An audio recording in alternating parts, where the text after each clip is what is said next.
Hello friend, સ્વાગત છે તમારું મારા કિચનમાં। આજે હું તમારી સાથે શેર કરીશ મકાઈના શાકની રેસીપી, જે એકદમ રેસ્ટોરન્ટ સ્ટાઇલની ગ્રેવી અને પરફેક્ટ મસાલાની સાથે આપણે આ બનાવીશું। તો આ ખૂબ જ ટેસ્ટી એવું શાક આપણે ઘરમાં રહેલી અમુક વસ્તુથી જ બનાવીશું। તો આ સબ્જી એટલી ટેસ્ટી લાગે છે કે રેસ્ટોરન્ટનું શાક પણ તમે ભૂલી જશો। તો ચાલો એકદમ ટેસ્ટી અને ડિલિશિયસ રેસ્ટોરન્ટ સ્ટાઇલનું મસાલા કોર્ન એટલે કે મકાઈના શાકની રેસીપી શરૂ કરીએ। નવી રેસીપી શીખવા માટે મારી ચેનલને સબસ્ક્રાઇબ કરજો અને બાજુમાં આપેલા બેલ આઇકોનને જરૂરથી પ્રેસ કરજો, એટલે નવી રેસીપીના નોટિફિકેશન સૌથી પહેલાં તમને મળે। તો મકાઈનું શાક બનાવવા માટે સૌથી પહેલાં આપણે એની ગ્રેવી તૈયાર કરી લઈએ। તો તેના માટે મીડિયમ ગેસની ફ્લેમ પર આપણે એક પેન રાખીશું અને તેમાં આપણે 2 થી 3 મોટી ચમચી જેટલું તેલ એડ કરીશું। તેલ ગરમ થઈ જાય એટલે તેમાં 1 નાની ચમચી જેટલું જીરું, 1 ઇંચ જેટલો તજનો ટુકડો, 2 થી 3 લવિંગ, 2 લીલી ઇલાયચી અને 2 તમાલપત્ર લીધા છે, તેને એડ કરીશું।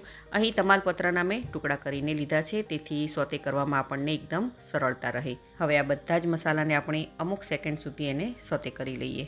ત્યારબાદ આપણે તેમાં 3 થી 4 લીલા મરચાંના ટુકડા એડ કરીશું, 2 ઇંચ જેટલો આદુનો ટુકડો, 10 થી 12 આપણે કાજુ એડ કરીશું, 6 થી 7 સૂકા કાશ્મીરી લાલ મરચાં, 1 મોટી ચમચી જેટલા કોથમીરના જે ડાળખા આવે છે તેને એડ કરીશું અને આ બધી જ વસ્તુને સારી રીતે મિક્સ કરી લઈએ। આ બધી વસ્તુને આપણે મીડિયમ ગેસની ફ્લેમ પર સોતે કરવાની છે। તો જ્યારે આ બધી જ વસ્તુ સરસ એવી સોતે થઈ જાય ત્યારે આપણે તેમાં 2 મીડિયમ સાઇઝની સ્લાઇસમાં કટ કરેલી ડુંગળી એડ કરીશું અને ડુંગળીને પણ સારી રીતે મિક્સ કરી લઈએ। ડુંગળીને આપણે 2 થી 3 મિનિટ સુધી સરસ એવી કૂક થવા દેવાની છે। તો તમે જોઈ શકો છો કે ડુંગળીનો સરસ એવો કલર બદલાઈ ગયો છે। હવે આ સ્ટેજ પર આપણે 2 મીડિયમ સાઇઝના ટામેટાં લઈશું, તેને એડ કરીશું। અહીં ટામેટાના મેં મોટા મોટા ટુકડા કરીને લીધા છે। હવે ટામેટાં જલ્દીથી કૂક થઈ જાય તેના માટે આપણે સ્વાદ અનુસાર મીઠું એડ કરીશું અને તેને સારી રીતે મિક્સ કરી લઈએ। અહીંયા ટામેટાને પણ આપણે મીડિયમ ગેસની ફ્લેમ પર 2 થી 3 મિનિટ સુધી ખુલ્લા જ પકવવાના છે। તો લગભગ 3 મિનિટ જેટલો સમય થઈ ગયો છે। હવે તેમાં આપણે મગજતરીના બી એડ કરીશું અને તેને પણ સારી રીતે મિક્સ કરી લઈએ। જ્યારે બધી જ વસ્તુ સરસ એવી મિક્સ થઈ જાય ત્યારે આ સ્ટેજ પર આપણે થોડું એવું પાણી એડ કરીશું। પાણી અહીં આપણે રિક્વાયર પ્રમાણે એટલે કે જરૂરત પ્રમાણે એડ કરવાનું છે। મેં અહીં 1/4 કપ જેટલું પાણી એડ કર્યું છે। તો ટામેટાં અને ડુંગળીને આપણે આવી રીતે ખુલ્લા જ 2 થી 3 મિનિટ સુધી કૂક થવા દેવાના છે। તો તમે જોઈ શકો છો કે ટામેટાં અને ડુંગળી છે તે સરસ એવા કૂક થઈ ગયા છે। હવે આપણે ગેસને બંધ કરી દઈએ।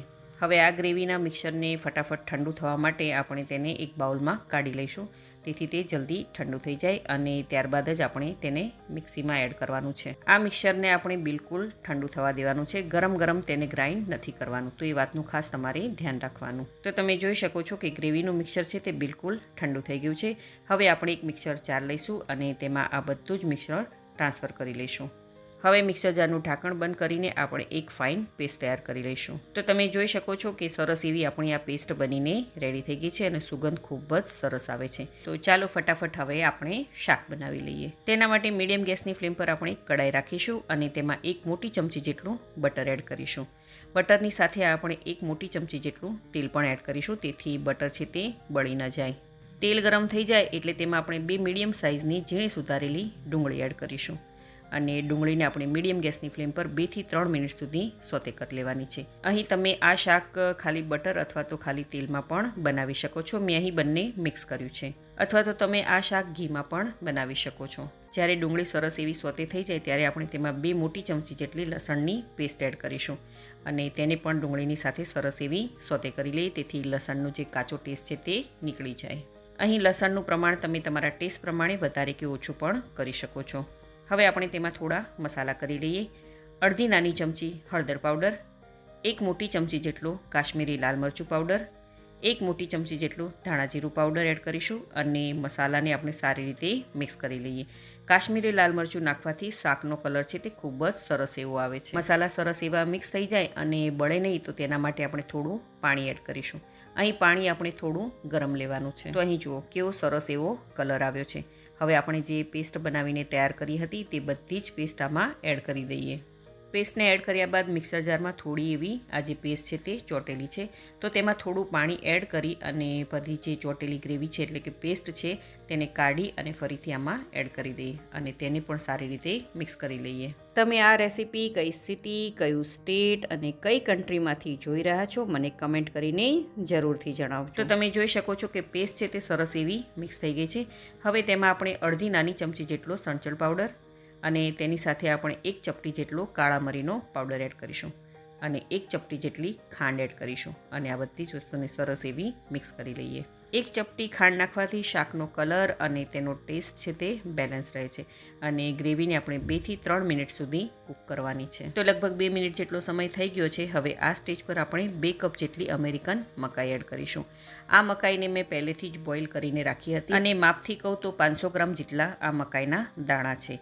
તો આ બધા જ દાણાને ગ્રેવીમાં સરસ એવા મિક્સ કરી લઈએ. તો જેમ જેમ આ શાક બનતું જાય છે તેમ તેમ તેની સુગંધ પણ ખૂબ જ સરસ આવી રહી છે. હવે તેમાં 1 નાની ચમચી જેટલો ગરમ મસાલો એડ કરીશું અને તેને પણ મિક્સ કરી લઈએ. ગરમ મસાલો મેં અહીં કિચન કિંગનો વાપર્યો છે. તમે કોઈ પણ ગરમ મસાલો વાપરી શકો છો. હવે શાકને કવર કરીને 3 મિનિટ સુધી તેને કૂક થવા દઈએ તેથી જે આપણે મકાઈના દાણા એડ કર્યા છે તે ગ્રેવીમાં સરસ એવા મિક્સ થઈ જાય અને ગરમ મસાલાની ફ્લેવર છે તે શાકમાં ખૂબ જ સરસ એવી આવી જાય. તો તમે જોઈ શકો છો કે 3 મિનિટ થઈ ગઈ છે અને આપણું શાક પણ બનીને તૈયાર થઈ ગયું છે. લાગે છે ને એકદમ રેસ્ટોરન્ટ સ્ટાઇલનું. હવે શાકમાં અડધી નાની ચમચી જેટલી કસૂરી મેથી અને ઝીણી સુધારેલી કોથમીર એડ કરીશું અને તેને પણ સારી રીતે મિક્સ કરી લઈએ. શાકમાં કસૂરી મેથી છેલ્લે જ નાખવાની કારણ કે તેની સુગંધ ખૂબ જ સરસ એવી આવે છે.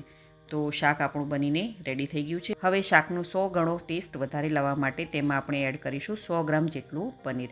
પનીર અહીં આપણે ખમણીને એડ કરવાનું છે.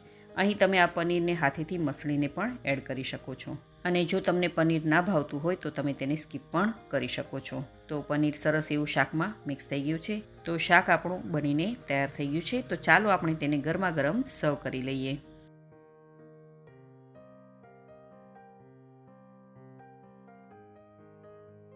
શાકને સર્વ કર્યા બાદ આપણે તેને કોથમીરથી ગાર્નિશ કરી લઈશું. તેના પર થોડું ખમણેલું પનીર. આ શાક આપણે રેસ્ટોરન્ટ સ્ટાઇલથી બનાવ્યું છે તો તેના પર આપણે થોડું ચીઝ પણ આવી રીતે ખમણીને એડ કરીશું. ચીઝ નાખવું ટોટલી ઓપ્શનલ છે. તો છે ને બનાવવું એકદમ સહેલું. તમે આ શાકને મસાલા કોર્ન અથવા તો સ્વીટ કોર્નનું શાક પણ કહી શકો છો. આ શાકને તમે પરોઠા, તંદૂરી રોટી, નાન, ફુલકા રોટલી અથવા તો તમે તેને બટર રોટી સાથે પણ સર્વ કરી શકો છો. રેસ્ટોરન્ટ સ્ટાઇલનું સ્પાઇસી અને ગ્રેવીવાળું શાક બધાને ખૂબ જ ભાવે છે. ઘરે જો કોઈ મહેમાન આવે તો તમે આ શાક ફટાફટ બનાવી શકો છો અને કોઈ પણ નહીં કે તમે આ શાક ઘરે બનાવ્યું છે. બિલકુલ રેસ્ટોરન્ટ જેવું જ આ શાક લાગશે. તો તમે આ રેસીપીને જરૂરથી ટ્રાય કરજો. જો તમને મારી આજની આ રેસીપી ગમી હોય તો વિડીયોને લાઇક કરજો અને વધારેમાં વધારે શેર કરજો અને મારી ચેનલને જરૂરથી સબસ્ક્રાઈબ કરજો. તો ફરી મળીએ એક નવી રેસીપી સાથે.